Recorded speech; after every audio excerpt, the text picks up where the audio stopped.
เอาโจรลักกาแฟไปเฮ้ยเอาไปเฮ้ยเฮ้ยเฮ้ยเฮ้ยจับไว้เฮ้ยเฮ้ยนะจับไว้เอาไปขังเอาไปจนแล้วก็ไปเลยปั๊บเรียบร้อยพี่น้องใจเรียบร้อยลอยไปต่างอากาศว่าเท่บ่นี่จิลี่เก็บเอาเลยเพิ่นว่าเอามาขายเองเด้อลูกเอามาขายเองถามว่าแล้วนะมันต้องเป็นเรื่องจริงเรื่องจริงบ่นี่แหละพูดเลยนี่คุมวังของหมู่บ้านพูดเลยนี่อันนี้พูดเลยนี่พูดเลยป่ะพูดเลยตรงนี้ป่ะพูดเลยคือจังใดลูกก็ขอขอบอกขอบใจแม่พุทธวันกับพ่อดารวรเด้อที่ฝากเงินมาให้พวกลูกแล้วก็เพื่อให้พวกลูกได้สร้างเรือนตอนนี้ก็พวกลูกก็ได้ถมดินสำเร็จเสร็จสิ้นแล้วก็ขอให้พ่อกับแม่จงอยู่เย็นเป็นสุขกายสุขใจเด้อขอให้สุขภาพแข็งแรงอายุมันคนยืนคนเจ็บบ่ให้ได้ความไข้บ่ให้มีเด้อพร้อมครอบพร้อมครัวไปใส่มาใส่ก็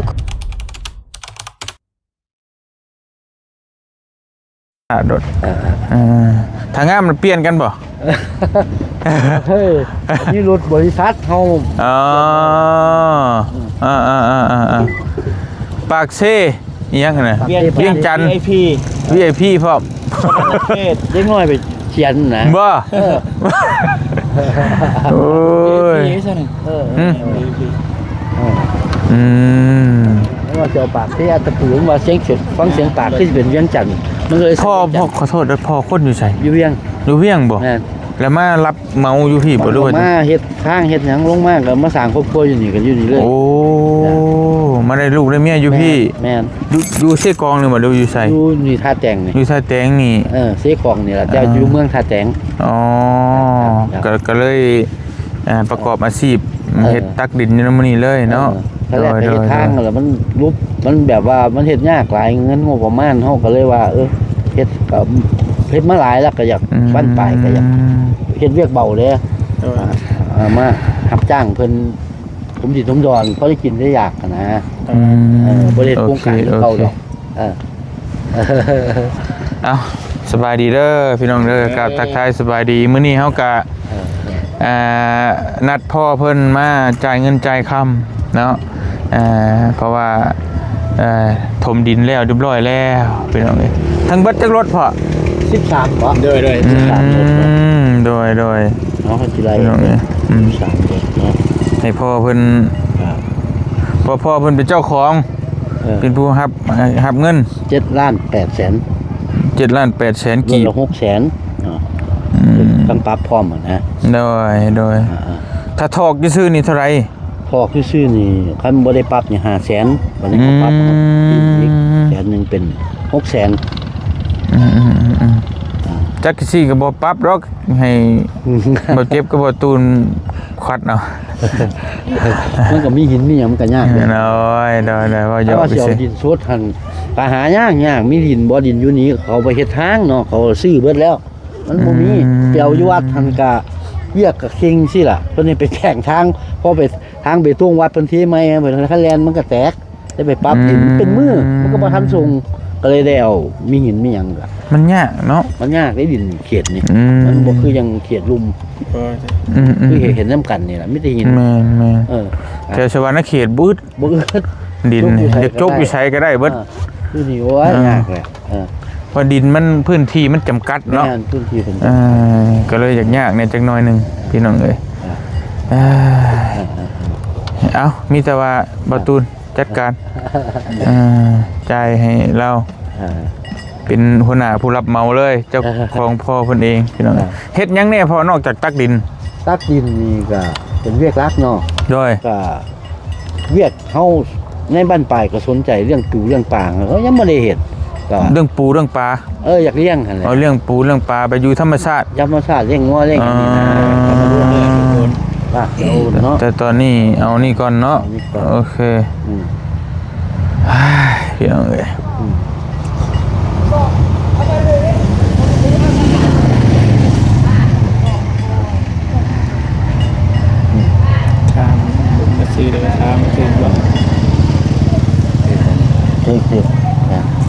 7 ล้าน8แสนกีบอ่า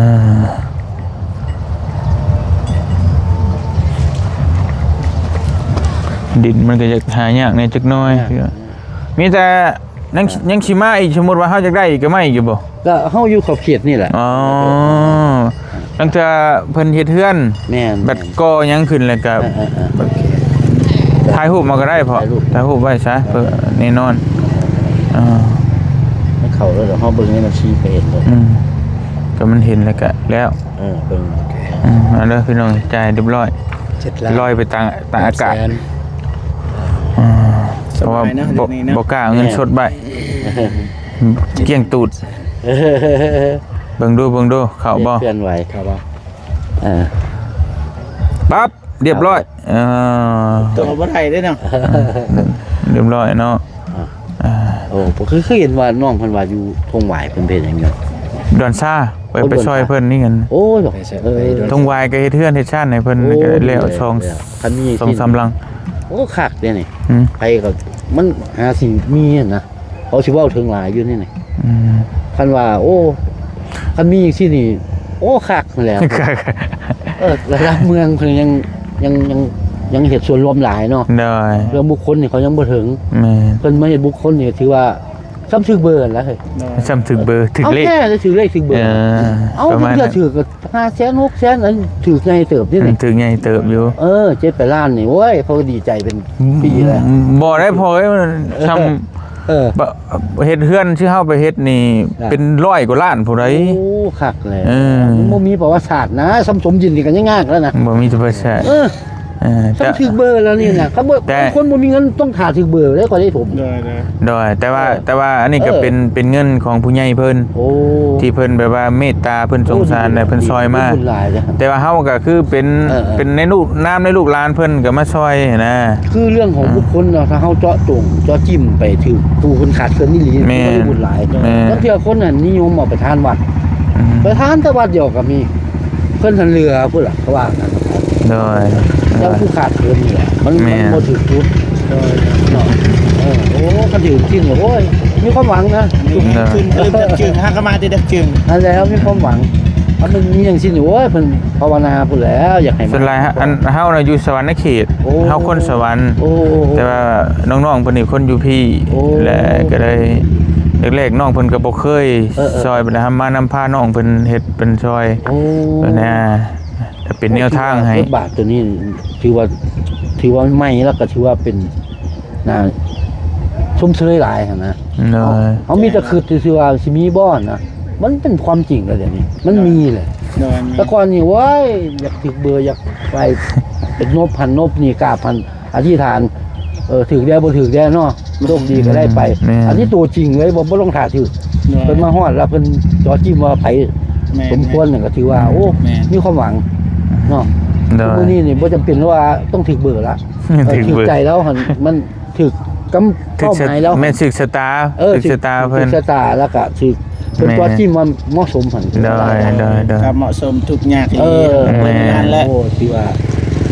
แต่ว่าเฮาน่ะซอยมาหลายปีแล้ว5-6 ปีแล้วแต่อยู่สวรรค์อยู่แข่งสวรรค์ในเขตค่อยคนเฮ็ดเวียกบ่เคยได้เบิ่งเมียมามื้อนั้นพ่อเราจื้ออยู่ว่าซั่นผู้หญิงเพิ่นเวียกเพิ่นหน่อยเด้เพิ่นว่างเนาะเพิ่นมีเวลาว่างเพิ่นเบิ่งแล่นหันแล่นนี่แหละมันบ่ได้เบิ่งเทื่อ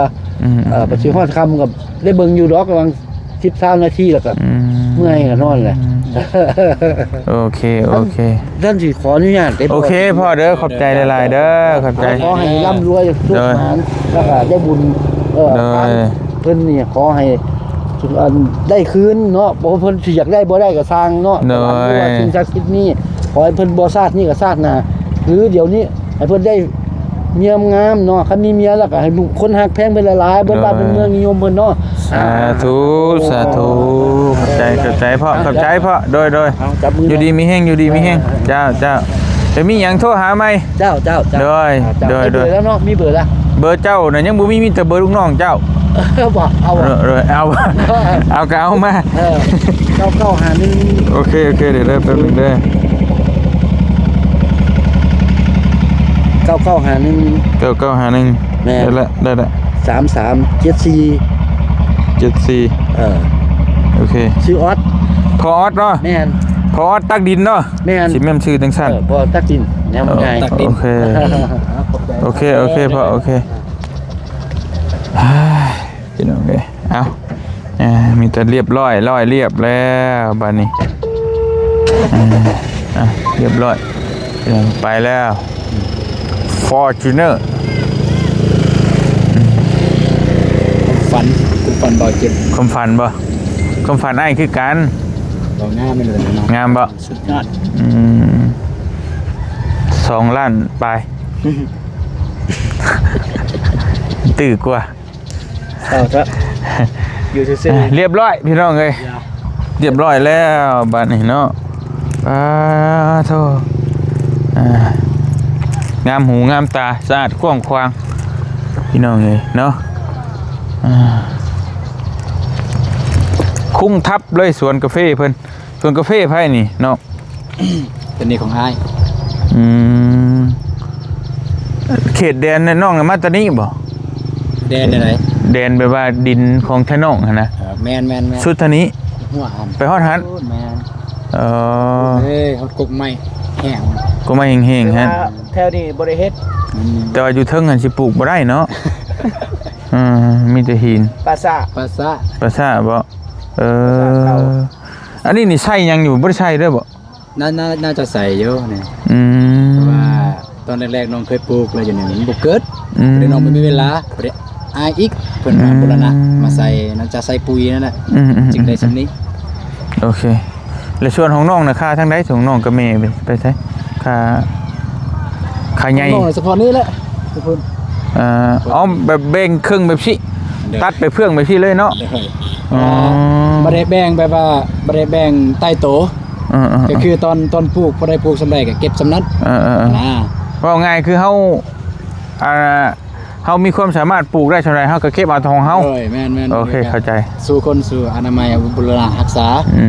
ม คือจังซี่นี่แม่นเยอะ เพราะมันเป็นดินร่วมเนาะ เด้อ บัดนี้ดินมุ่นดินมั่งอะนะพี่น้องมีจักคนแล้วก็ปลูกเอาผู้ใดบ่ไงผู้ใดดุนะ เด้อ นี่แหละก็ปลูกแล้วก็เก็บเอาประมาณนั้น แต่ว่าท่านได้แบ่งว่า อันนี้ของเจ้าอันนี้ดินข่อยก็บ่ไว้ประมาณนั้นแต่ว่านี่น้อยนี่แม่นของอ้ายเบิดบ่รู้จังได๋ ของอ้ายในกกน้อยๆนี่กก ไปพูดแม่นเบิดเลย บ่ไปพูดนึงอ้ายผู้นึงอีก อ๋อก็พอได้อยู่ได้กินแหล้วเนาะพี่น้องเอ้ยอันนี้ใช้ชุดที่เลิฟของเจ้าฉัน พุ่น เฮ็ดหยัง เพิ่นมาถ่าแต่2 โมง โอ้เฮ็ดหยังอะ จังว่าสิมันเก็บกาแฟบอกมาถ่ามาเก็บกาแฟ ยังบ่เบิดบ่ น่าจะยังมีนก ไปเบิ่งไปเบิ่ง ได้สิเก็บซอยซื้อๆแบบว่าอยู่ซื่อๆบ่เป็นนะ อยู่ซื่อบ่เป็นคนดุเนาะ น่าจะแม่น อยากเมื่อย คนแบบอยากเมื่อย คำคนดุคนมันเนี่ยอยู่ซื่อบ่เป็นนะพี่น้องต้องหาแนวเฮ็ดโอ้เฮ็ดหยังเนาะผู้สาวเก็บกาแฟปลาคือดีแท้เก็บกาแฟให้ย่าบ่หรือว่าเก็บเอาเอง เก็บเอาเองเย็ดเฮ็ดบ่ตื่น เสร็จ ว้าโธ่พี่น้องเอ้ยสบายดีเด้อน้องบอง สบายดี สบายดีเอาไฟจะเชื่อมดำน่ะเฮ้อ อัมพร น้องอำพร ส่วนเพิ่น มาหลักเก็บกาแฟกันเฮ้ยสบายดีเนาะสบายดีมาหลักเก็บกาแฟบ่เอาแล้วใครเองอีกไอ้ฉันก็ชวนกันในที่ฉัน พอได้ไปกินชิดา คืนแล้ว ขอเลย เลย ว่าเท่บ่นี่ จิลี่ เก็บเอาเลย จังได๋ เพิ่นว่าเอามาขายเองเด้อลูก เอามื่อใครเอง เลย ลูก น้อง เลย น้องฮู้ว่าเว้ากระเบาเป็นจังไดฮะฮู้อยู่บ่ ตอนใด ว่ามาเว้านี่แหละว่าถ้าเว้าแล้วนะมันต้องเป็นเรื่องจริง เรื่องจริง เรื่องจริงบ่ เออ ถ้าได้เว้าก็เว้าแล้ว กาแฟนี่บ่มีชิดเข้าเฮือน แล้วเอาไปขายให้เห็นรถนะว่าเป็นคนไปได้น้องก็ฮู้อยู่ถ้าน้องได้เว้าแล้วต้องไปขายให้เห็นท่านแล้วบ่เชื่อตื่นให้บ่ สิเป็นหยังเก็บเอง เมนว่าได้แล้วเอาเมื่อคืนบ่ได้เลยแต่ว่ากันเบาๆแล้วต้องไปขายให้เบิ่งรถตั้งกี่เชื่อเนาะ สิมาขายเองจะหน่อย อยู่ใช้เพิ่นซื้อ ดูรักไปขายได้บอกไอ้ต้น บ่ต้องลักหรอก รักยังไงเจ้าของเขาอยู่นี่ชวนน้องเบิดแล้วชวนน้อง ของกับประมาณเบิดแล้ว เบิดเลย เบิดแล้ว นี่เว้าไปชี้ย่านไหนไปรักกันนี่ฮู้อยู่ดอก บัดนี้บ่ตอบแล้วบ่ฮู้ ฮะ ย่านยังเบิดละดิ เบิดเลยก็ว่าสบายเนาะ คันยังบอกยัง ถ้าฮูดแล้วไปขายโลเท่าไหร่ ราคาตามนี้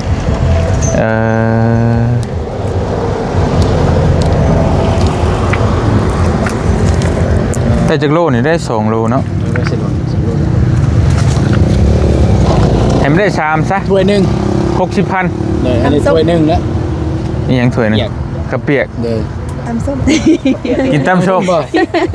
ตำส้มก็ได้คงนึงแล้ว เอาเป็นว่านี่เก็บมาช่วย เต็มนี่เลย ช่วยเก็บเต็มคู่นี่ไปขายได้หยังก็ได้จุ๊บหยังก็กินนั่น ไป โอเค ไป รู้เรื่องช็อกโกแลต ตำส้มนี่ ค่อยมี จะกินตำส้มบ่จานเท่าไหรตำส้ม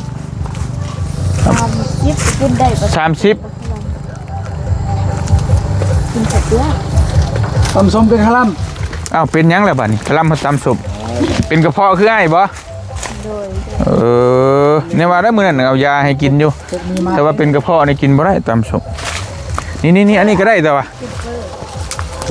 คุณ สบายมีคนเปิดเพลงให้ฟังพร้อม เพิ่นมีมาก อุ้ยบ่ง ได้ เด้ โอ้ย่านบ่ ฮะกะมันตื่นหั่นนะ พูดเลยบ่ เอาเต็มคู่ นะครับ ฮะ มาตามมันยังเรือบ่เรือ มา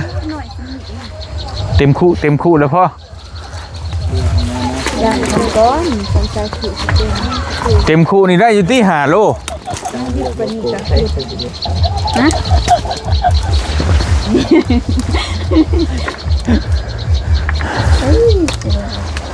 บ่เตียงรู้สึกว่าปีนี้มาเลยได้เก็บกาแฟดุ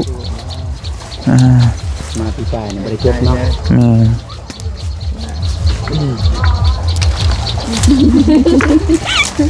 เอาอีกแล้ว2คนนี่บ่ไว้ใจเลยเข้ากันยามใดนี่บ่ได้เลยบ่ตูนเลย มีรับลมคมในบ่ มา บ่จักก็หัวหยังหัวลักษณะเยอะเยอะนะ คิดไปเองจ้า เจ็บผิดไปเอง บ่เก็บรถน้องสิจับเองนะ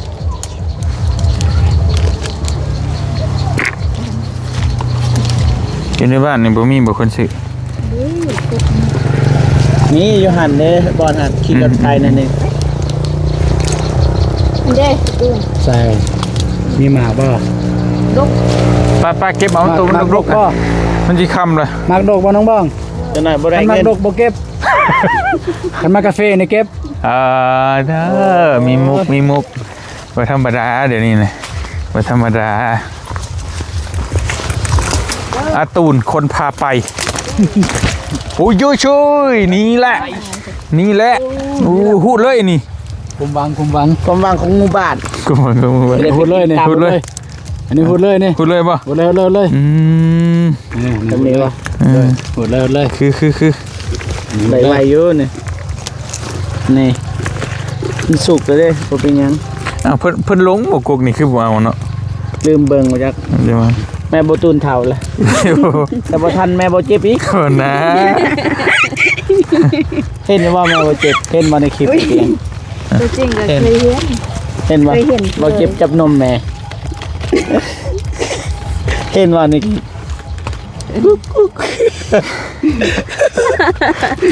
ไอ้บ่ขอเว้าเด้อให้บ่ขอเว้าใช่เดี๋ยวเขาจะเว้าหยังเว้ารถ กะเบิ่งอยู่คลิปแต่ว่าเบิ่งบ่จบ เบิ่งว่าในไล่แหละคัก เบิ่งแต่ตอนเป๊ะๆครับว่า เหมือนเป๊ะเลย เบิ่งอยู่ตอนที่เจ็บขึ้นกอดแม่ บ่อันนั้นบ่ขึ้นแนวใดบ่เพราะว่าเฮาหยอกตลอดยามแม่เรานอน ยอก เวลาเรา ปัจ เบิ่ จุ ง บันนี่เด้ แม่น ทีนี้บัดเราเบิ่งหนังแล้วรับนะแบบคล้ายๆคือ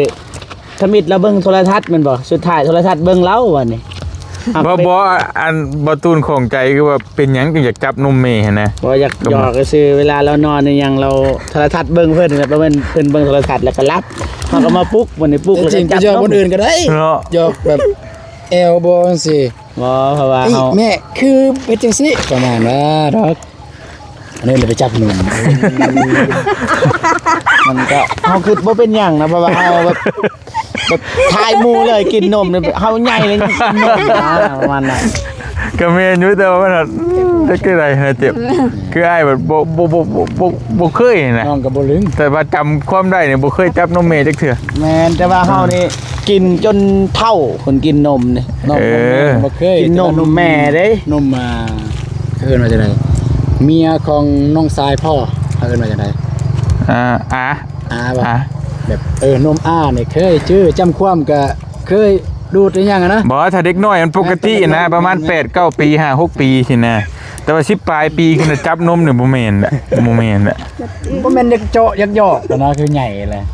มันต้องมีแนวอื่นแน่ ผมมี ๆสร้างโคอยู่ใส่เจ็บ อันนี้ตัวนั้น เต็มเลย ไม่ได้เลยนี่อายุ4 โลเบิ่ง3-4 โล4 โลก็ เอาแบบ 80,000 เอาแบบครึ่งซอบเลยซะ บ่ซำนี่ก็ได้แหล้ว กินตำส้มกินข้าวเปียกจังหน่อย เฟอ ได้กินเพลวะ ข้าวเปียกนะ ไม่ได้น่าอยากเนาะ ไอ้ชื่อแล้วบัดนี้จะชื่อหยังมาฝากแค่น้องนี่บ่ซื้อเด็ดขาดอย่างอื่นซื้อแต่เส้นอย่างเดียว เห็นว่ากินข้าวน้องกันมื้อน่ะกินข้าวอิ่มยกผ้าข้าวไปไว้แล้วพากันย่างมากินเฟอเฉยแสดงว่ามันบ่แล้วอะนะ เบิดหรือเปล่า เฮ็ดไส้ก็มีนี่ แบบเฮาไปกินข้าวน้ำเพิ่นแล้วเพิ่นกินข้าวไปอิ่มสิเนาะ เฮาก็ ไอ้บ่กล้าแล้วบัดนี้ คล้ายๆแบบบ่พอใจนะบ่ ซื้อ แม่ อันนี้ น มาบ่อิ่ม แกอิ่มอยู่ คิดในใดเอาคิดในใดจะมากินเฟอมันน่ะบ่อิ่มบ่ บางส่วน โดย กินบ่อิ่มบ่ ส่วนไปกินนอนยังบ่อิ่ม งั้น บ่อิ่มเรา ตรงดี เราเลยส่วนน้องไปกินนะ น้องก็บ่อิ่มไอ้เบิ่งแล้วกินทนนี่ว้าอย่ามาว่าบ่อิ่มคือกันนี่น่ะ อิ่ม บ่ ไป อิ่มเหมือนกัน เฮงว่าเฮงยาวเฮ้ยมันสิบ่เต็มคุยังบ่พอตำมังหุ่งเด้ตำเส้นตำสด มันมีอะไรก็ตอนนี้ก็ หมดแดง มูฮูปึ๊บแล้ว ตัวนี้นะ ขึ้นทางเทิง อย่าแล้วมันเพราะนั่นน่ะก็ยาแล้วได้แล้วคำ นี่นะกระเทินเนี่ยมันเต็มคุกเลยปะ ไอ้เตียงเราเมื่อยแล้วได้ บ่เมื่อยบ่เมื่อย ไหนเนี่ยนั่นน่ะบ่ บ่ทันได้เมื่อยอ้ายสิเห็นย่างๆเมื่อยสิมึงโอ้ประมาทอ้ายปานนั้นเห็นว่าอ้ายเฒ่ากะยังมีแฮงอยู่นะเว้ยเห็นว่าเฒ่าก็มีแรงอยู่นะใช้ตูนอาตูนคนพาไปนี่ถูกต้องแล้วตูนมันต้องเปลี่ยนชื่อซ่องหรอก โอ้ยแม่เจ็บเด็ดแล้ว แหม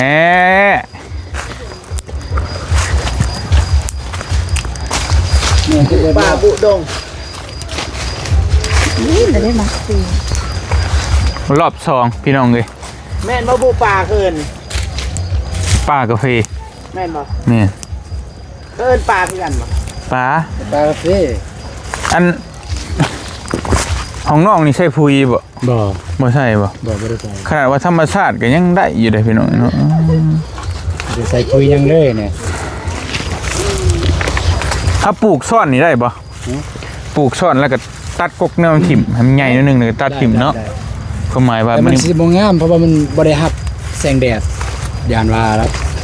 หับได้อยู่สำนี้น่ะ สม คิด ได้ แม่นได้คะแนนบ่มีกกใหญ่ นี่แหละนี่เด้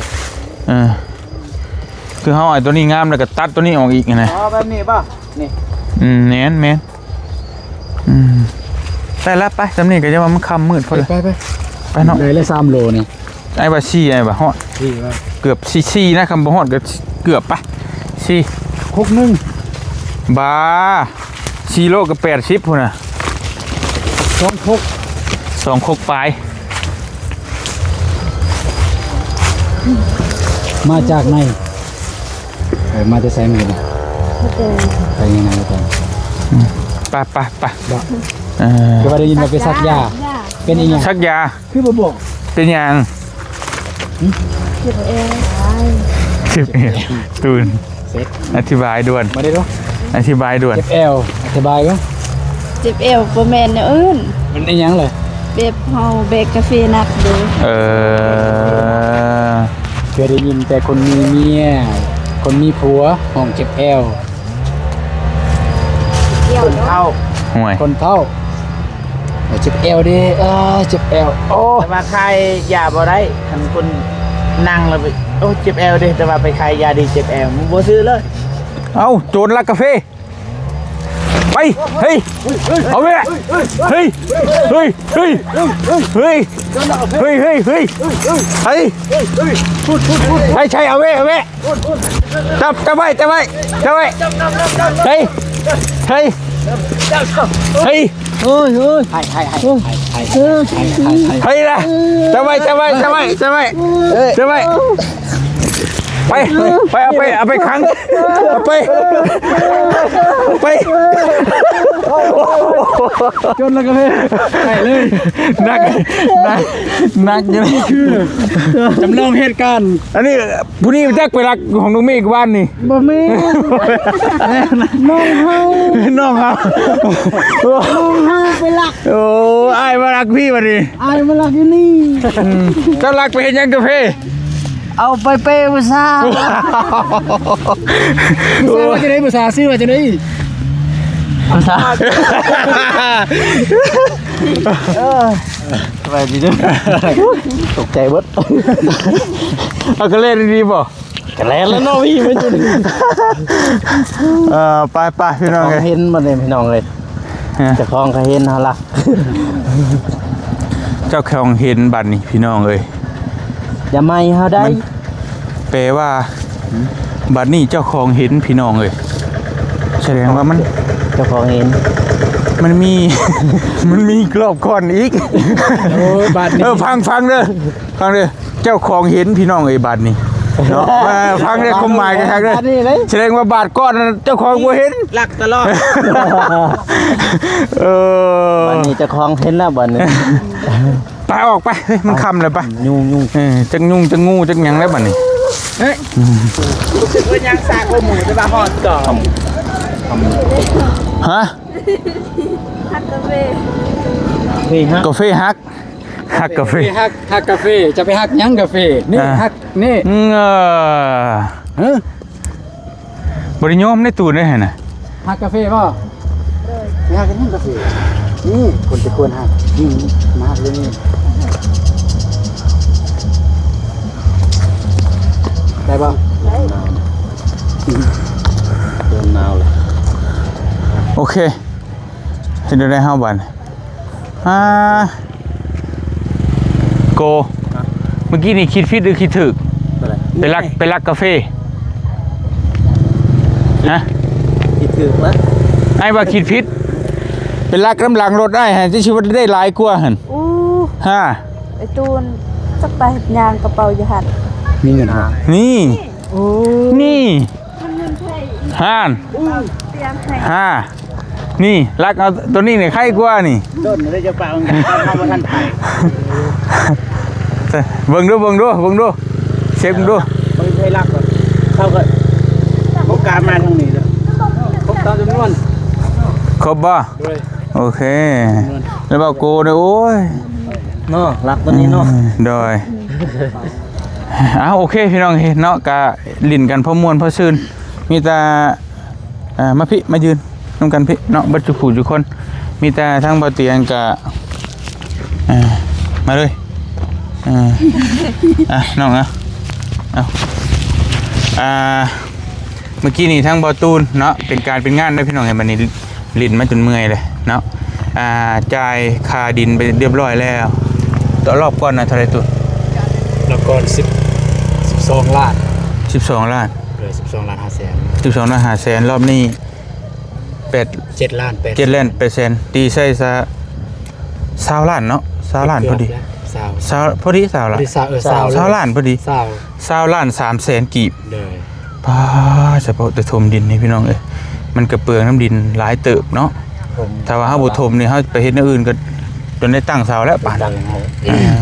ก็เอาคอยสู่ชนไปพี่น้องเนาะกับผ่านไปแล้วจุดที่สำคัญแล้วก็ต่อไปเฮาก็สิเริ่มตั้งเสาบ้านนี้เนาะก็คุยกับสร้างแดงแล้วเราก็เอา18ล้านแต่ว่าเฮาก็ยังบ่ทันได้ว่าเนาะเพราะว่าเงินยังบ่พอตอนนี้ก็มีแต่ซื้อเล็กซื้อลาสั่งเล็กสั่งลามาไว้ให้มันครบก่อนแล้วก็สิบวกลบคูณหารเบิ่งเงินยังเหลือเท่าไรเงินตอน ลบเบิ่ง เพราะว่าสิได้ฮู้นะพี่น้องเนาะเพราะว่ามันต้องมีดินแห่ดินทรายปูนเหล็กโอ้หลายเติบอยู่แต่หันไล่มาก็เราเป็น10กว่าล้านได้เด้หันก็ได้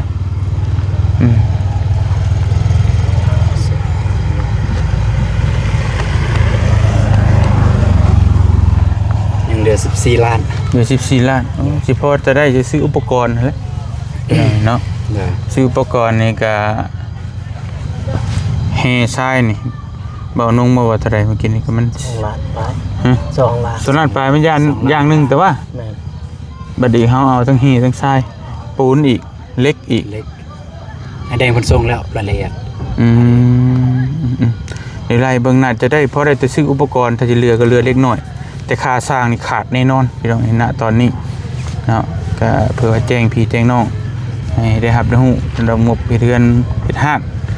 บ่ตูนก็น้องบองเนาะเอาผ่านไปเรียบร้อยพี่น้องจุดสำคัญตัวนี้ก็ผ่านไปเรียบร้อยแล้ว ก็มีแต่ว่าให้น้องทั้งสองคนขอบมุกขอบใจผู้ใหญ่เพิ่นเด้อที่เพิ่นได้สดได้ซอยเข้ามากับปิดจ็อบไปตัวหนึงแล้วคือเรื่องดินเฮานี่จ็อบแล้วพี่น้องยังเหลือแต่เรื่องก่อการสร้างต่อไปอีกบัดนี้เนาะขอบมุกขอบใจเพิ่นให้น้องบองก่อนก็ได้เด้อน้องบอง นี่ก็ถอยออกอย่างเงี้ยเข้ามาแน่เห็นว่าบ่แม่นเฮือนเจ้าของกัน ผู้ใหญ่จะบุญเลยบ่ ผู้ใหญ่ใจบุญแล้วแต่น้องที่น้องเว้าได้หั่นแหละเว้าได้ทำใด เพราะว่ามีที่เอ้ยน้ำเนี่ยนะครับ แม่นเท่าที่สะดวกเลยผู้ที่ให้ออกชื่อเฮาก็อ่านเว้าชื่อเพิ่นผู้บ่ให้ออกเฮาก็สุดท้ายเฮาก็เว้าว่ารวมทั้งเบิดผู้ใหญ่ใจบุญนั่นแหละเบิดทุกคนเนาะเว้าเลยตามที่น้องสะดวกสบายในใดก็ได้ผู้ที่จำได้ก็เว้าผู้ที่จำบ่ได้ก็บ่เป็นหยังเนาะ เจอว่าซื้อ เมพุทธวัน แม่นเป็นตะวันกัน พอดารวร 2,000 เมพุทธวันเด้อบ่แม่นพุทธะได้พุทธวัน เมพุทธวัน โดยจังใดลูกก็ขอขอบอกขอบใจแม่พุทธวันกับพ่อดารวรเด้อที่ฝากเงินมาให้พวกลูกแล้วก็เพื่อให้พวกลูกได้สร้างเรือนตอนนี้ก็พวกลูกก็ได้ถมดินสำเร็จเสร็จสิ้นแล้วก็ขอให้พ่อกับแม่จงอยู่เย็นเป็นสุขสุขกายสุขใจเด้อขอให้สุขภาพแข็งแรงอายุมันคนยืนคนเจ็บบ่ให้ได้ความไข้บ่ให้มีเด้อพร้อมครอบพร้อมครัวไปใส่มาใส่ก็ขอให้มีทุกคนฮักคุณแพงไปฮอดจอที่ถึงเด้อหรือว่าการเฮ็ดเวียกหยังก็ขอให้ประสบผลสำเร็จในหน้าที่การงานเด้อ โดยสาธุบ่ตุน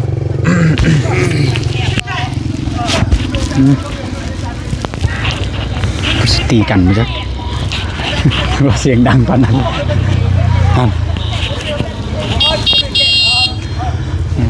โอเคเอาก็ก่อนอื่นหมดก็ขอผ่านแล้วก็ขอเว้าผ่านทางสองของไอเตียงเลยเด้อ โดย ก็